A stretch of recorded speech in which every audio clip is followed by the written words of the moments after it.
thank you to everybody so much for joining this second installment in our Environments Exam and Lecture series. For anybody who doesn't know me, my name is Kate Swanson. I'm the Interpretation and Public Engagement Educator at the Rockwell Museum, coming at you, of course, from my home, getting really used to talking to my computer by myself, even though I miss being in a room with everybody in person. This year, our Environments Exam and Lecture series and everything else that Rockwell is doing is exploring through our events and programs the myriad ways in which artists and makers respond to, engage with, or interrupt the natural, built, and social environment. We might be joining from all over tonight, but I want to recognize that an important element of the Rockwell Museum's environment is that we're located on the ancestral land of the Seneca, one of the 6 nations of the Haudenosaunee or Iroquois Confederacy. Our topic today, like I said, is not going to talk so much about the natural landscape or kind of what we think of as environment or conservation, but the built environment. And we were just kind of musing on how interesting it is because a lot of us have spent a lot less time in public space than we normally would over the past year.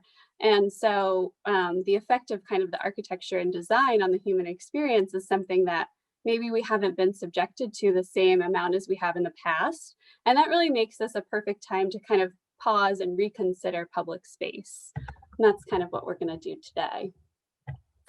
To introduce our speaker today, she is an acclaimed architect who spends her professional life considering these questions. Presenting our talk, Reclaiming Space in the Built Environment, Julia Weatherspoon is an architectural designer on a mission to create more inclusive spaces within design. She has experience working on an array of architecture projects of various scales, from workplace commercial interiors, aviation, community and civic design, and now working on higher education at SmithGroup in San Francisco. Julia is committed to pushing the envelope for improvement in diversity, inclusion, and belonging within the design industry, and dedicated to increasing visibility and representation in design. She's an associate member of the American Institute of Architects, San Francisco, and the president-elect for the San Francisco chapter of the National Organization of Minority Architects. Julia is a champion for change and uses her voice to challenge people to look at design holistically and through an equity lens. Her inspiration is driven by the belief that architecture and design can do more for us, has the power to change our perspective, elevate the human experience, and transform our lives. Her passion has brought her to moderate and speak on a number of panels, including events for UC Berkeley, San Francisco Design Week 2018, and AIGA Pasadena 2019. She's engaged in a variety of advocacy communities in the San Francisco Bay Area, which has led her to be featured in publications such as Architects Magazine in December 2018. And with that, we're going to go ahead and get started. Thank you so much for that beautiful intro, Kate. And thank you for having me. I'm very much excited to talk about reclaiming space in the built environment, and it's such a pleasure to be here. So I want to walk through and talk about, where we've been and kind of revisit the past and where we're going in reclaiming our future. And then hopefully we can have a sparkling conversation towards the end. So like Kate, I wanted to do some land acknowledgement of the Ohlone tribe. I think it's critical that we recognize Bay Area Indigenous populations, past and present, and the Ohlone people are the predominant Indigenous group in the Bay Area. And so thinking about the theme overall, the environment, and then specifically the built environment, I've really come to think about how the built environment is really omnipresent. And thinking about what the definition of the built environment is, or one of the definitions. And this reads that it's a human-made environment that provides the setting for human activity, range and scale from buildings to cities and beyond. So kind of reaching from a micro to a macro lens. And this really includes, urban spaces, walkways, roads, parks, and the study of, the built environment really is interdisciplinary. And there is a wide range of topics under this umbrella, and I would love to cover them all. But particularly space and place and race, materiality and power and identity and remembrance. But to just narrow down a few, I think it's important to be aware and get to the pieces that I could tackle in this presentation. So much of it will include, intertwined histories of America and people of color in this presentation. So first, I want to hop back kind of in history and kind of go through a little bit of mapping. And this, what we're looking at here is the NOMA map of 1978, which is a figure ground diagram, and it's a two-dimensional map of urban space, and it shows the relationship between built space and unbuilt space, which is kind of like this mass and void relationship. And it's used to analyze urban space and planning. And it's a really great tool that can be used to study the urban fabric of the city. And this is showing Rome. And then there's also, formalized movements for planned cities that have developed around the turn of the century, and you may have heard of these before, the City Beautiful movement, the Garden City, and the Radiant City. And all of these were kind of large idealistic views of what development could look like, whether it's a huge super block that doesn't take into consideration human scale and connection, or the Garden City, where it's the idea of, green belts and the community surrounding those green belts. But there has been, formal investigation of space and how you organize it for many centuries. Specifically on the City Beautiful movement, which was in the 1900s, an American urban planning movement that was led by architects and landscape architects and reformers. And the idea was to kind of influence these cities like Cleveland and Chicago and what's shown here, Washington, DC. And the idea was to create, beautification through planning and development, with the idea that this would promote kind of like a harmonious order and increase the quality of life.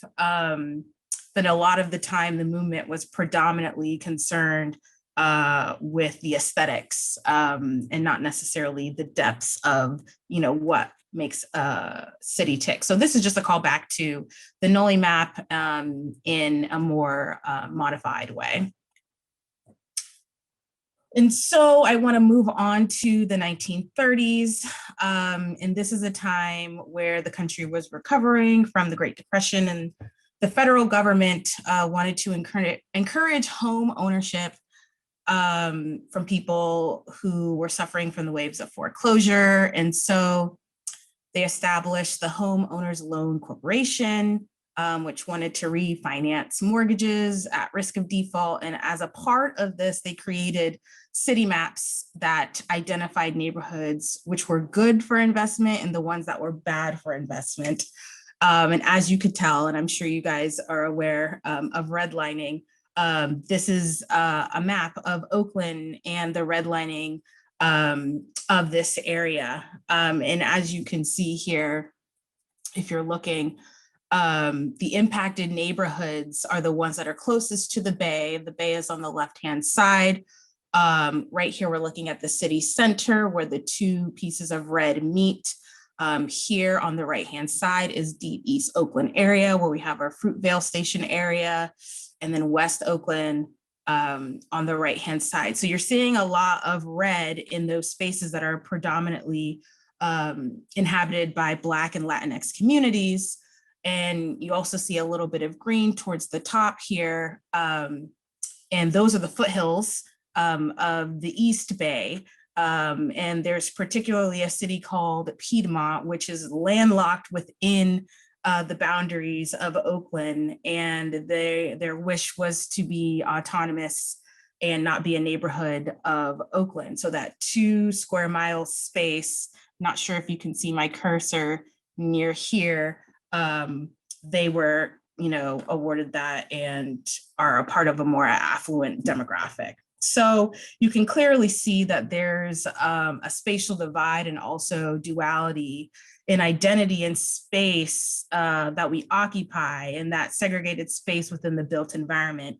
In many cities across the US, there's lots of cities that have this same map, and I'm sure you've seen them, and you can see it as well in the image to the right, which is the book, The Color of Law. And this is a book by Richard Rothstein, and it talks a lot about the intentionality in the systematic kind of like web of like law and policy that results in housing segregation in America, and how that affects, educational opportunities, career opportunities for people of color in those locations, and how that's still present today. And so if we're thinking about this, these policies of redlining also act as a form of environmental injustice as well, in which it affects our public health, and in these places, face poor quality of amenities or smaller parks or less accessible to, transit, and indirectly affect our health, and create fewer places for kids to play, and have fewer opportunities just for, outdoor activities. And there's also an array of research studies that talk about mental health and its effect based off of the number of street trees that are in neighborhoods, or the amount of tree canopies or green space in these neighborhoods. Additionally, talking about food deserts is really important, and where these areas are red and yellow tend to have these spaces that lack access to healthy and affordable food, especially water in the case of Flint, Michigan. And I believe it was in 2010, the United States Department of Agriculture said there was about, I think, 20 million people in the US that lived in these areas. And that means that if you're in an urban or suburban place, then you can't get to a supermarket in less than 1 mile, I believe. And then if it is a rural place, then it's, I think, 8 to 10 miles. So just kind of examining that a little bit deeper, I think is really important when you start to break down what these maps really mean, and intentionality there. And then furthermore, furthering this conversation about, place and neighborhoods, and what that means. And, Levittown, or the Levitt towns, there are 7 of them, were large suburban developments that were created in the US that, were definitely segregated, but it was a symbol of like the American dream, and they didn't allow certain demographics to live there, and there was actually restrictive covenants that stated the people that could not be in these spaces. So those kind of discriminatory housing standards kind of overflowed into how we perceive space, or who belongs in which spaces, in that way. And so I want to move on to urban renewal as well. So looking at the definition, or the basic definition of urban renewal, is that it's a land development program to revitalize or rejuvenate old ideas in the built environment, or old spaces. And a lot of the time, instead of urban renewal, we say urban removal, because a lot of the time these developments can destroy buildings and places of cultural keeping, cultural heritage, and displace people, businesses, communities. And although it started with good intentions, now it's kind of like a phrase with negative connotation, because it leaves people displaced and without homes, and a loss of culture ultimately. But urban renewal policies that are inclusive of populations that are vulnerable from the beginning are less likely to result in gentrification and more likely positively affect, the health and the physical environment, the built environment, and the social aspects of improvements.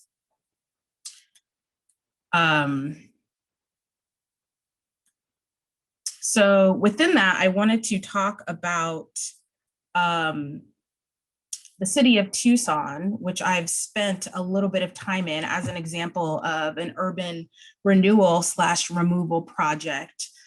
So Tucson is a small city that is in the Southwest. It's in the southern region of Arizona.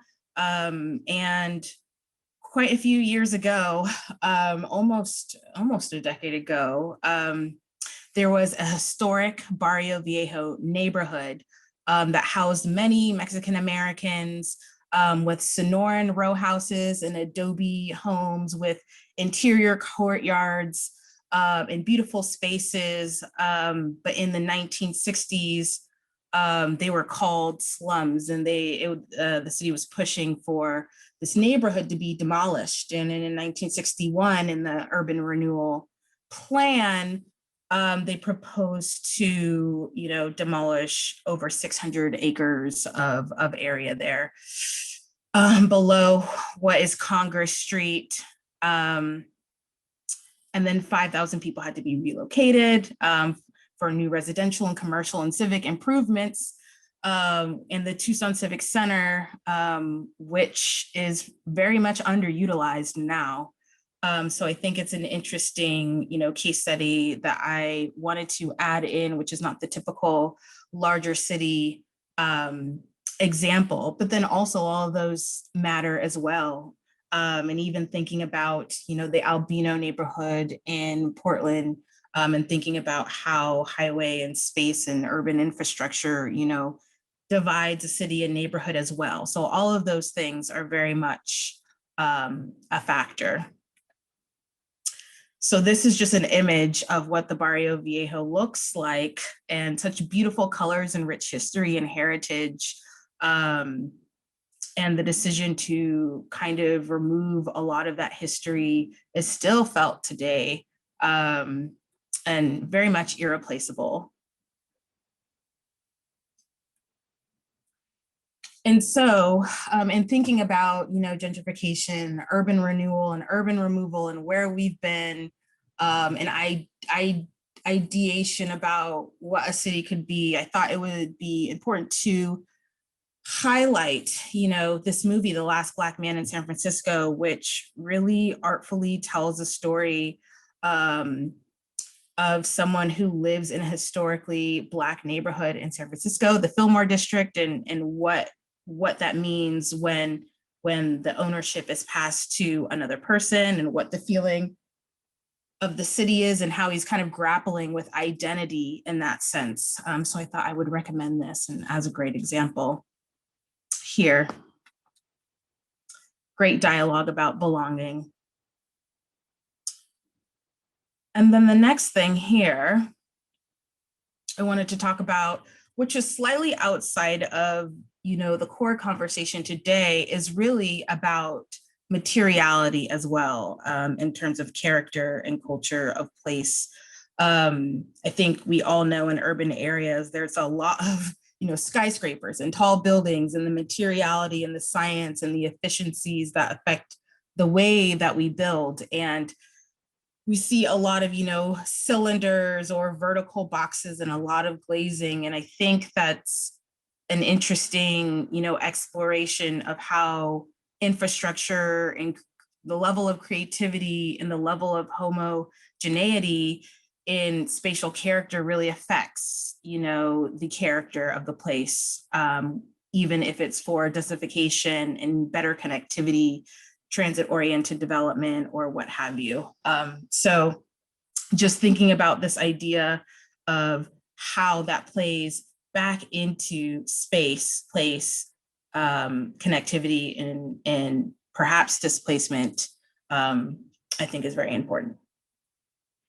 And so talking about place and spirit of place. So Genus loci is kind of this idea that refers to the unique and distinctive, parts of the place or the atmosphere of the place that's celebrated by people, and it's the thing that you feel when you're in a place. And I believe that all places have this or foster this idea, and I think that is the core of how we connect to the built environment. And I think part of that is, something that we're kind of missing in our COVID times, being confined in our homes, is missing kind of like that soul of a city or soul of a neighborhood or soul of a town.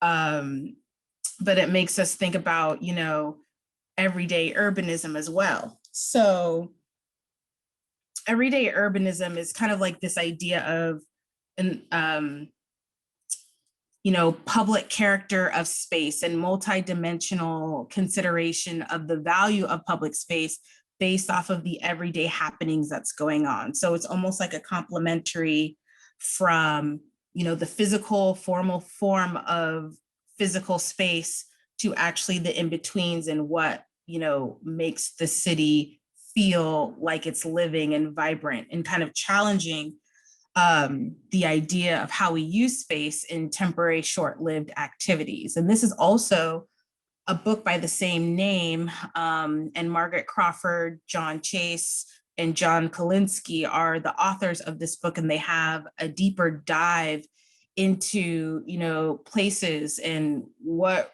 are places without people, or what is the value of public space in community life, through markets and street food and things of that nature, that bring things alive.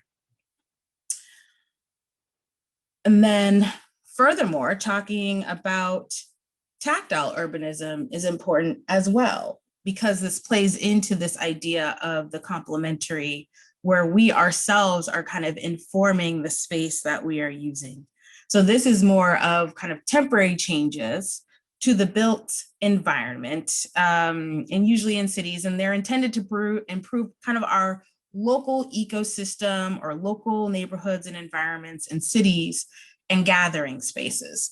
And I think this is also very important, because there is kind of this formalism to how designers and architects and landscape architects and planners create space for us to exist in, but then there's always a layer of adaptability to make it ours. And you can see this in, small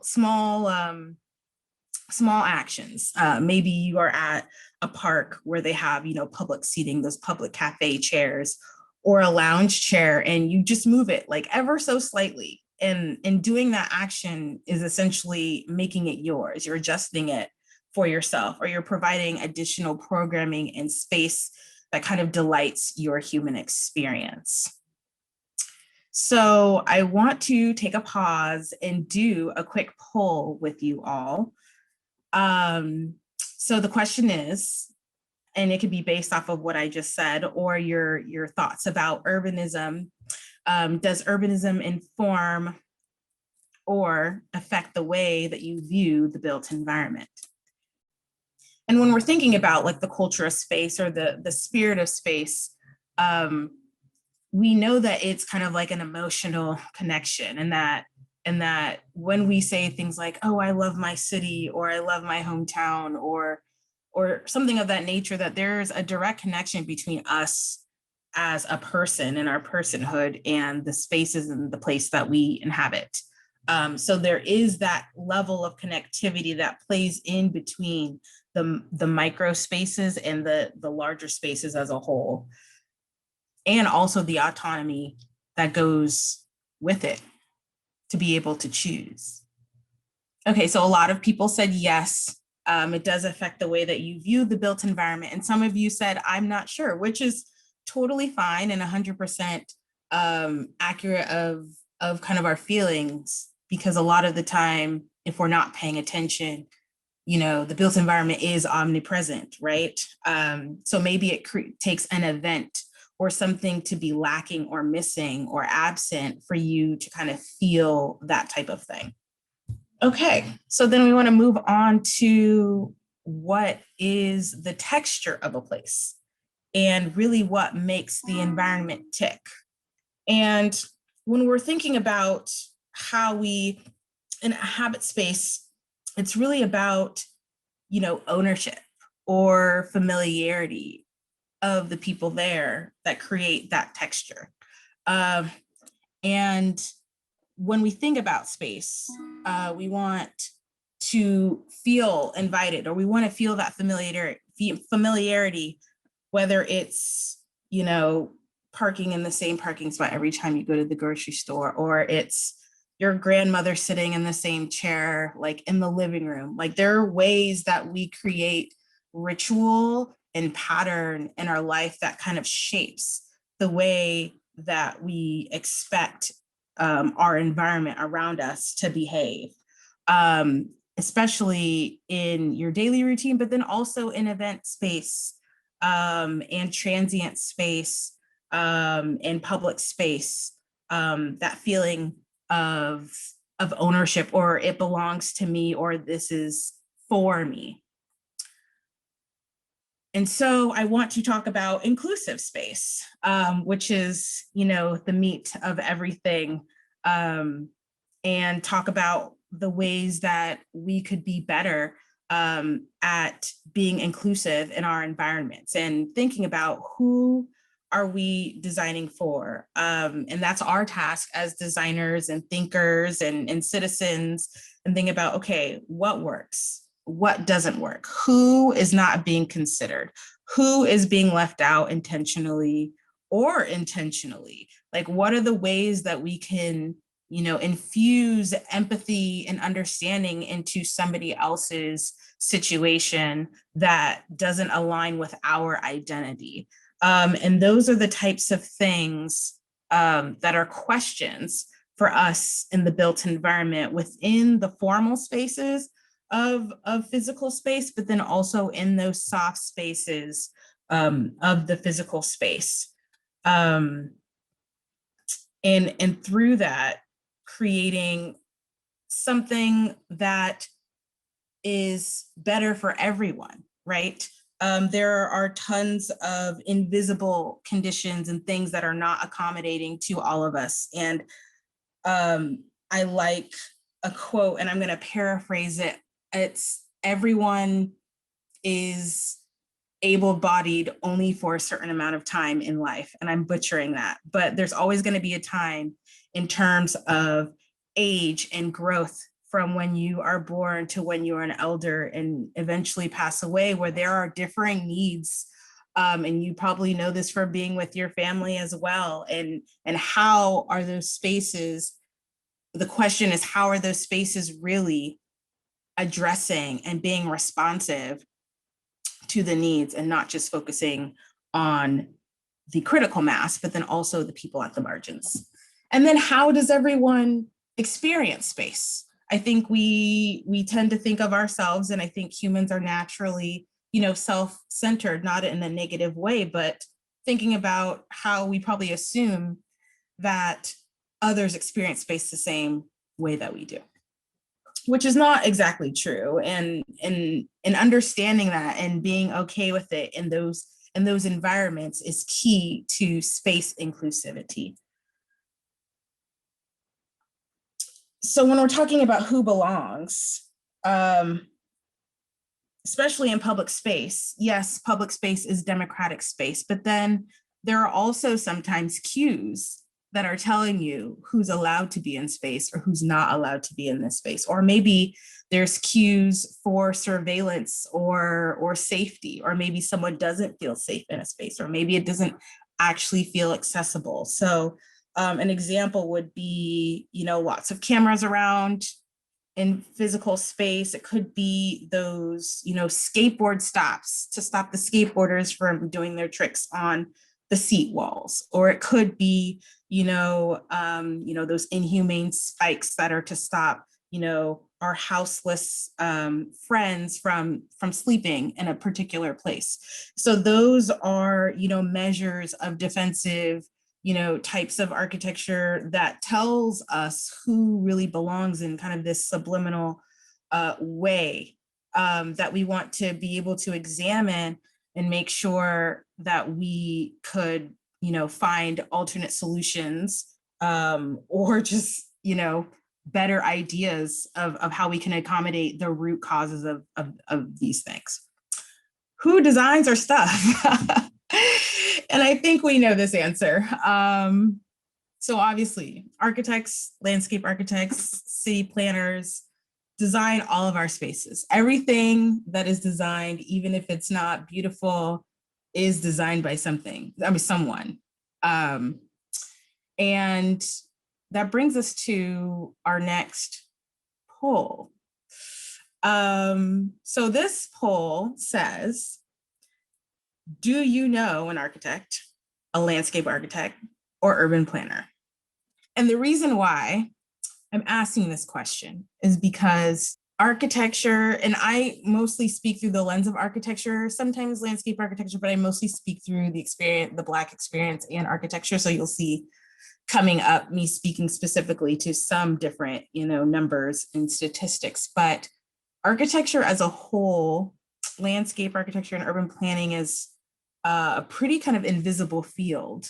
We're kind of invisible, but the things that we produce are very much present, but they're omnipresent. So that's where the question stems from. Oh, okay, so a lot of you do. That's very surprising. It's good to hear that a lot of you do know one of the three of these.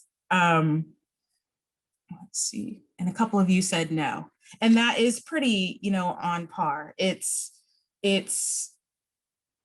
our job to create the spaces that we all live in the environment.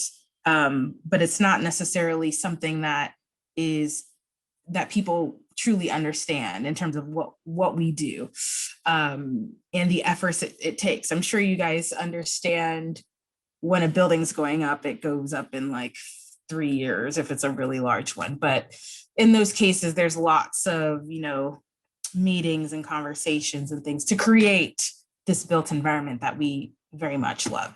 And so the question is, what is our role? And it's really interesting to think about our role here, because in my brain, I think our role is architectural stewardship, and we should be, those that are making sure that we are doing our duty to create, spaces that elevate the human experience, as mentioned before.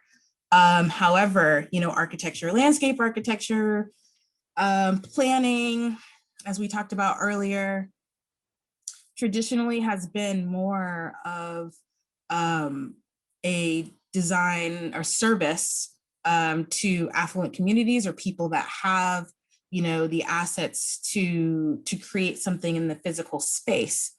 But then I also counter that in talking about architecture as a humanitarian effort, because within the canons of us in design as a profession, we are supposed to, protect the health, safety, and welfare of humankind and who we serve.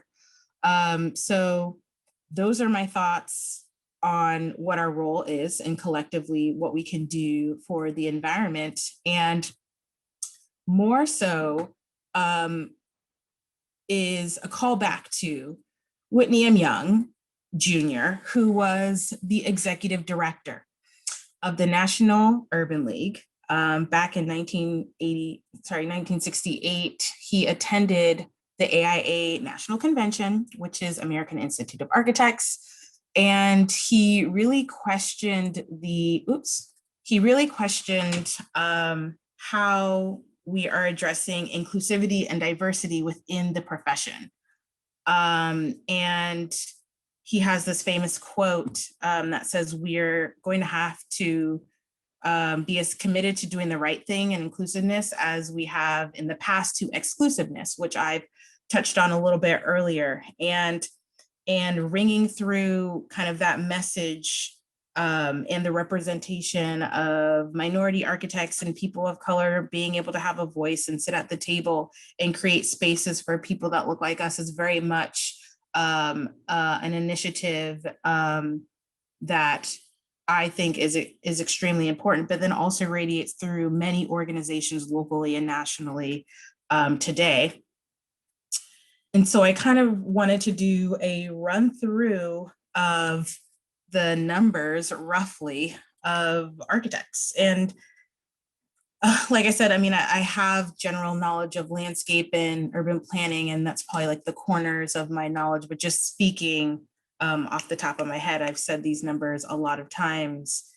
So architecture is pretty niche as a profession. And I don't know how many architects and designers are on this or just art lovers or collectors, but there's about 115,000 architects in the US. And there are only about 20 to 25,000 women identifying architects. So it's around, below 20%. And then Black identifying architects, a little over 2,000. And then for Black women identifying architects, the number is quite low, and that percentage is 0.03% of the population, so less than 0.5%. And I think they just hit that number of 500 last year in October of 2020. So that's a very, scary number to look at. And of course, in all other ethnicities and backgrounds, there are similar numbers. But just speaking about where we are today, it's very, Whitney M. Young's speech and call to action is very much fitting now. And so design needs a facelift.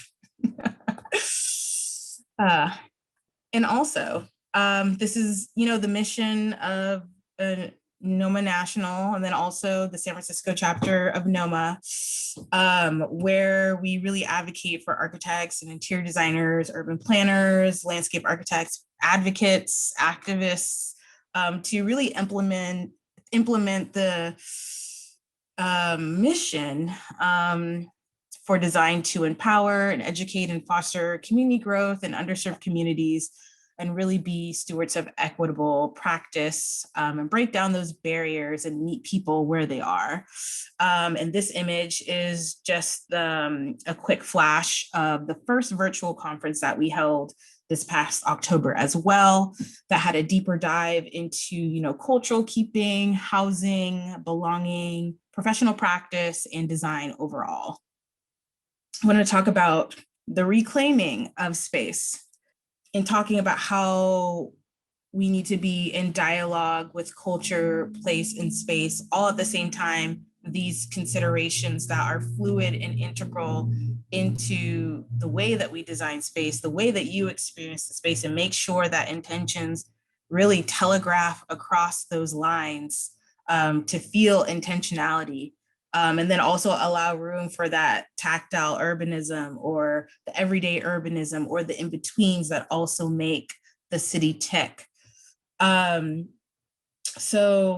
I also want to call back this idea of Sankofa, which is really a critical examination of using the past and regaining that wisdom and learning to make sure that you're ensuring a strong and kind of like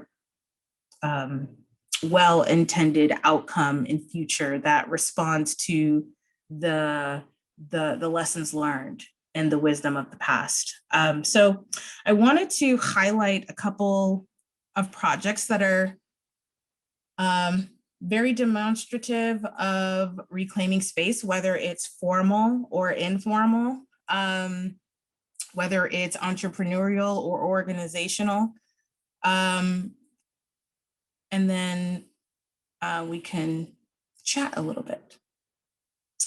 So the first, which is the most obvious, and this is my own personal picture, is the National Museum of African American History and Culture, which is a formal gesture of cultural keeping, with over 400,000 archives and pieces, that sits on the National Mall, as you all know, and even experiencing that space how you start from below ground and slowly weave your way to up top in the ground level and a place of healing, is definitely a way of reclaiming space, taking that last plot on the mall and really celebrating and amplifying, the history of African Americans in the US.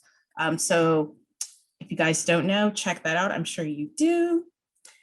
And also, as another note, and Kate could also maybe comment on this in the Q&A, but I believe this is statistic of the number of museum collections that highlight, people of color, specifically African American artists, is very small. I believe that the number of, I think, white males that are featured is somewhere around 90%. So I think that this is very much an important piece of cultural keeping and legacy as well. The next one here is similar, also was in the Washington, D.C. Mall. This is called Society's Cage, and this is kind of more of a formal, but like ephemeral architecture exhibition that was there on the mall this past fall for people to experience in relation to the murder of George Floyd. And this was a project that my colleagues in the Washington, D.C. office produced. And this design is rooted in the question of what is the value of Black life in America. And there was quite a bit of research in finding the different ways to hang these bars and forms, inhabiting these voids for people to experience, in the symbolism that it represented. So this was a beautiful piece. And I think it's also traveling. I think it's going to Baltimore and a couple other cities as well. The next is Destination Crenshaw, which is a really long, I think 1.3-mile long community open air museum and public art project that's in the Crenshaw neighborhood in South LA. And, Crenshaw has been, historically the main street of Black Los Angeles in this area. And it seeks to, serve as a cultural hub and really facilitate economic growth and entrepreneurship, as you're seeing in the spirit of Nipsey Hussle, who's on this mural here, and really create cultural keeping, placemaking, and community development with the partnership of the city, the community, the local designers, and artists that will be featured in these spaces, as well as the architects and designers, and really creating an intentional effort to reclaim the space in that location. And then the next is also Barack Obama's Presidential Center in the South Side of Chicago, and creating, a library and space in those areas. And really being intentional about who deserves design, who deserves proximity and access to design in that way. As well as Theaster Gates, who works a lot on reclaiming,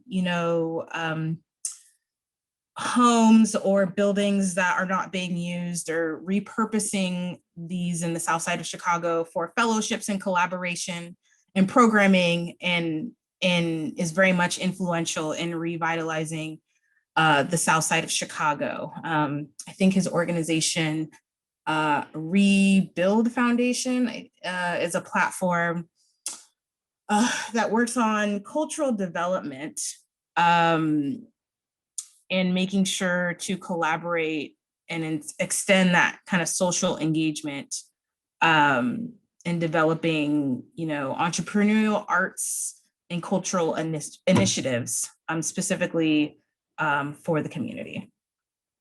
The legacy of Madam C.J. Walker's mansion. And I think that this is particularly important because it is a mansion that was for a Black woman millionaire, but then at the same time, also a Black architect. The first licensed Black architect in the state of New York, Burtner Woodson Tandy, was the architect. and thinking about this as a place for a female entrepreneur, and thinking about how this place has been scoped for a new program and entrepreneurial opportunity for women, is a way of looking back and seeing and looking at the use of the space in the past and how you can revitalize that for new women entrepreneurs now. And then thinking back to the Bay Area and the Black Cultural Zone, which is located in those red lines of the redlining map of Oakland, that begins to reclaim that space that was seen as a low investment, and reclaim that space and take ownership of it and provide programming, majority for the Black and Latinx community, with local leaders and advocates, that could lead efforts in organizing space, placemaking, and things of that nature in deep East Oakland. And the next one is Soma Filipinas. And Soma is a neighborhood south of Market Street in San Francisco. And this is a cultural neighborhood that kind of reclaimed the history of the Filipinas' presence in the Soma neighborhood, and provides a lot of programming for cultural placemaking, as a way to celebrate that culture.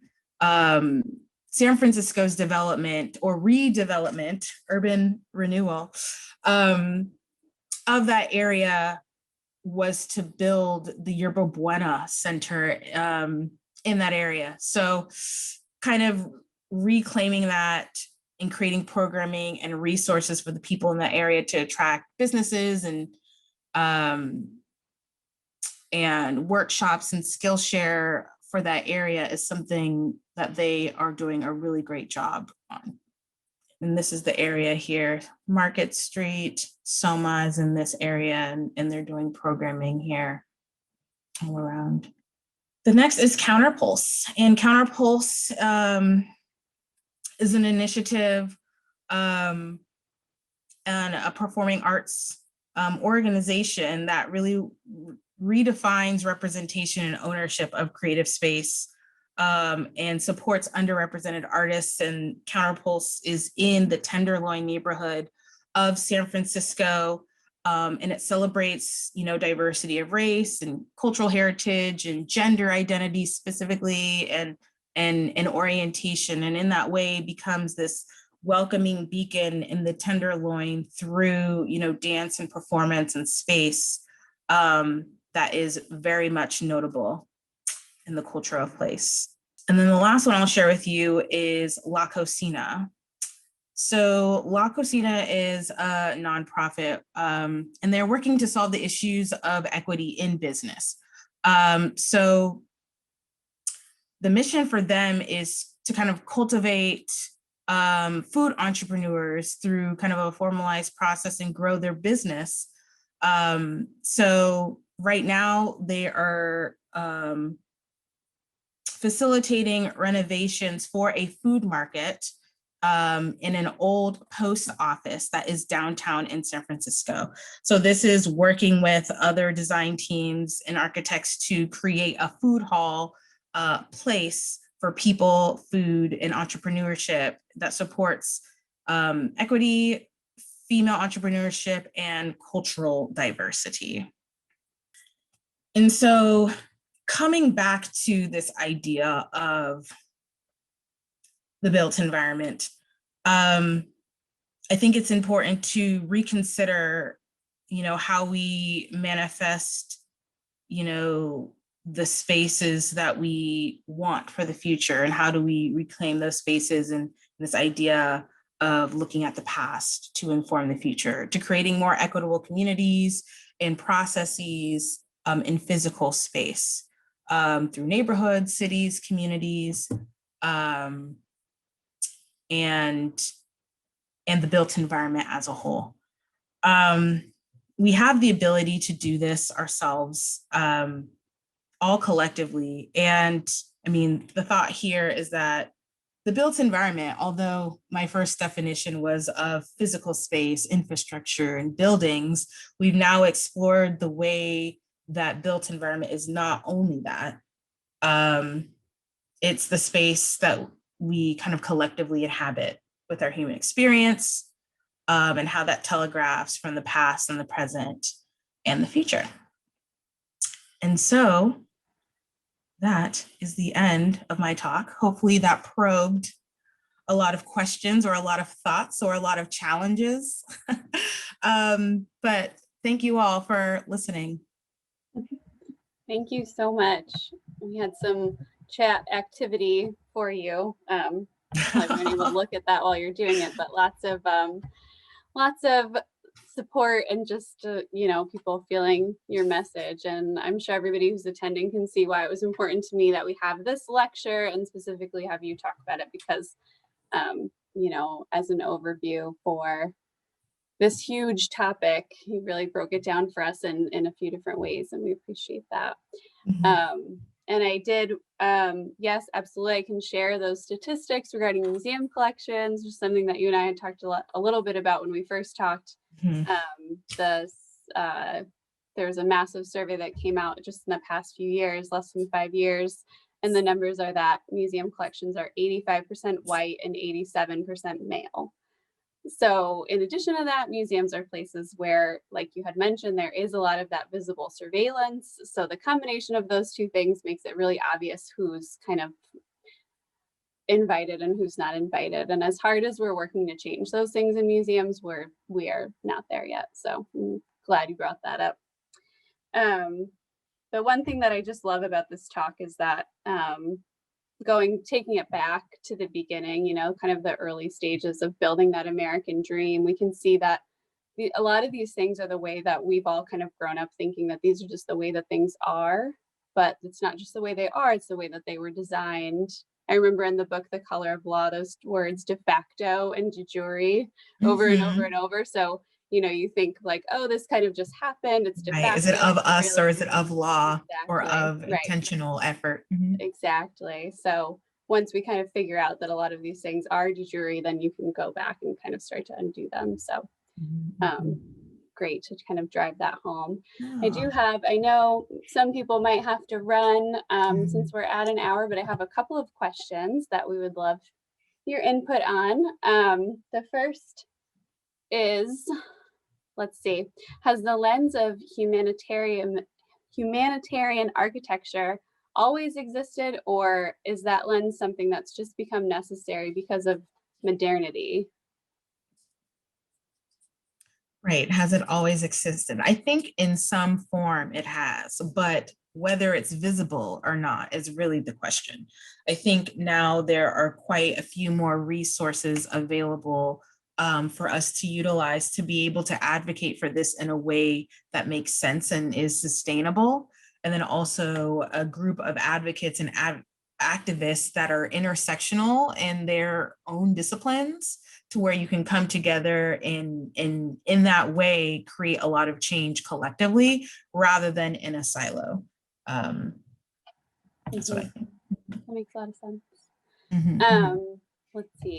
The next one is, I was wondering the same question listening to you, like, what would it take to implement empathy and consideration of different identities and abilities in architecture? If the goal, for example, is to get the highest paying tenant in an apartment complex, what would it take for equity to also be a rule instead of an exception? Yes, and that is the question that we struggle with every time. And I think right now the direction is for a lot of entities is to go in a direction where you are integrating these processes into every single part of the process of design, or informing your client of ways that you want to make sure that you're creating equitable spaces for people. I think, capitalism and the bottom line and the dollar is always very much important, but I think it's not an either or. I think it's an and. Like, you can find ways and tiers that you can compromise on different things, but even trying to start to educate your, clients about what is possible that won't break their bank, that is also good for their users, that's also good for the environment if we're talking about sustainability, and talk about what are the value propositions of these things. I think that's how you really start to break it down. And it doesn't work all the time. Not all people are interested in this. Some people don't care at all. But then even if you're working with those types of clients, you know, for next time, maybe you want to choose people that are a little bit more aligned with your mission and vision and values. But then also internally, if it's an architecture firm, interiors or landscape, also doing the work to build out your own frameworks and processes yourself so you're clear on where you stand and where you want to be, I think is very important. And then also, I like to think about design formally and informally, and then also interdisciplinary, because a lot of the times we get stuck in the silo of what the actual thing is, when in reality, everything blends together, everything from the macro to the micro, and really getting outside of our traditional discipline and cross collaborating really informs us more than we think it does. Because I think a lot of the time as designers, we think, okay, well, we're the professionals, we're the ones who are trained, we see patterns, we know how to respond, we know how to react, we can see a problem coming, but those are kind of our patterns and our rituals, and it's blocking us from seeing other ways that we could achieve a goal. So if you're thinking about it through that lens and getting everyone else on board to think about it through that lens, it's not solely, but think about that in conjunction with everything else, I think we could do a better job of, you know, providing responsive design that's more empathetic and more inclusive and more responsive to our end user. Yeah. To humans. Right. End user. To humans. Right. No, it's true. I feel like there's so much in so many realms that's the same right now, where it's like, you know, once we find a way to show like you're not necessarily going to lose profits, you'll probably gain them in the long run, but just having that really clear purpose as an institutionally, and attracting those people who want to work with you in that way. Right. And I think also project precedent to gain familiarity, because a lot of people are uncomfortable with something that they don't know is going to work or they haven't seen done before. And this is the same thing with the whole sustainability wave. Like that was a whole thing years ago, and now it's not. It's pretty standard, it's baked in, and it's, you know, done. That's not done, but you know what I mean? That was like the main concern. Like, how do we measure this? Like how, you know, so I think it's more of the familiarity as well, and pushing it as an advocate too. I mean, I think I would call myself definitely an advocate, but the activists are the ones who are like on the ground all the time, you know, and it does get tiring at times, but I think that that's like the fight, like that's like fighting the good fight. And in some places you need to like take a rest. And then in some places you need to, you know, go, right? Because you understand the ripple effect of what maybe a specific project could do for the rest of a neighborhood, you know, or something of that nature. So you're not always going to win. And a lot of the times we do not win, but we want to make sure that we are always striving like for the North Arrow, right? Yeah, a lot of resonance there with museum work right now. Yes. Yeah. Yeah. Yep. You're not always going to win. And sometimes you're going to get tired, but you have to keep doing it. But yeah, absolutely. It's interesting. Yeah. We could answer that question forever, but I have another one here, so I'll move on. We could keep talking about it. I mean, exactly. All these questions could really be an hour-long conversation. Exactly. I know we really have just scratched the surface, but this other question is one that's near and dear to us at the Rockwell, with our art collection and our hope, you know, the impact that we hope to have in the community. So the question is, during COVID, we've seen an increase in the amount of street art and murals created that are both permanent and temporary. And could you talk a little bit more about public art in our environments and agency of the artists and the creators? Yes. I think there's always I think what a lot of people think about this question, I'll talk specifically to myself as well, but it's based off of your kind of like lens or how you value art, I think, first and foremost, and what is considered good art, what is considered beautiful, and how do we want to facilitate certain pieces of art. And you might have to say this question back to me after I say this, because I might go off to the left, but I think in the city of Oakland specifically, there is a lot of mural work. There's a lot of graffiti. There's a lot of cultural identity that is baked in to physical environments. And I think that exterior piece of, you know, design, expression, art is always holds value, right? And you also see art being reflective of the times. Even last year and continuing through this year, you see, you know, the current times reflected in the physical space of art outside of formalized art and institutions. So, sorry, can you read the question again? Yes.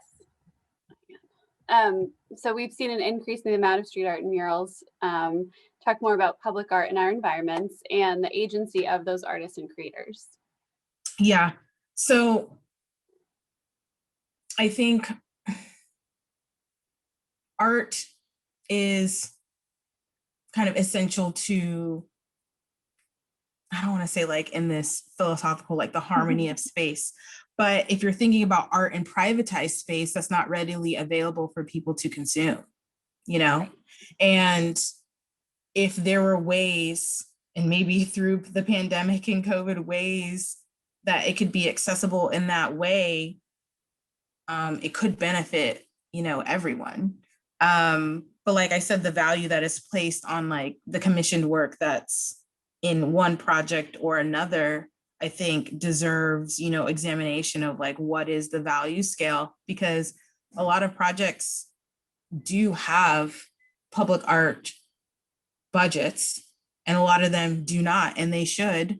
A lot is in flux or not solidified. I don't think there is a I want to say framework, but a standard. And this is across like 2D, 3D, sculpture, ceramics, all those types of, you know, methods of arts. So I would just say that there's an opportunity to show a larger array of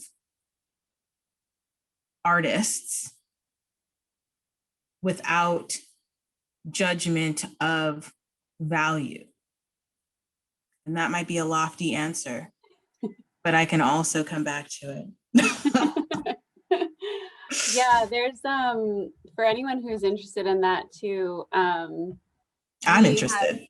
There's a wonderful talk that's actually kind of about the debate about taking down monuments that are yes, people that we're not fond of anymore, really ever were. So we had this woman speak here as part of our lecture program last year, Erica Doss, who's an American Studies professor at Notre Dame. We don't have that one recorded that we did here, but there's one that's specifically about monuments that she did in the Minneapolis Institute of Art, I believe in 2018. So if you Google Erica Doss, Minneapolis, it's a wonderful hour-long talk that talks about why those monuments do in fact need to come down, which that's another whole hour because I had different opinions on that. But they do need to come down, and what we can do instead. And exactly like you said, that there's just so much opportunity for so much different type of art, different voices, different people. So if anyone's interested in that, I really recommend that talk. And then I would also like to add on, just as a thought, and maybe it's within this talk, is the importance and understanding of symbolism and how it really informs the thoughts behind exactly. objects. and you and I can talk about that for a long time. Yeah. I'm gonna wrap this up before I get going. It's a conversation. Let's get some wine. This has been amazing. I don't want to keep anyone any longer. I know for some of us it's probably time to go start dinner, but we are so appreciative of you doing this talk for us. And if anybody has anything else that they wish could have been answered, you can send me an email. We can connect afterwards. But thank you, Julia. It was really, really great.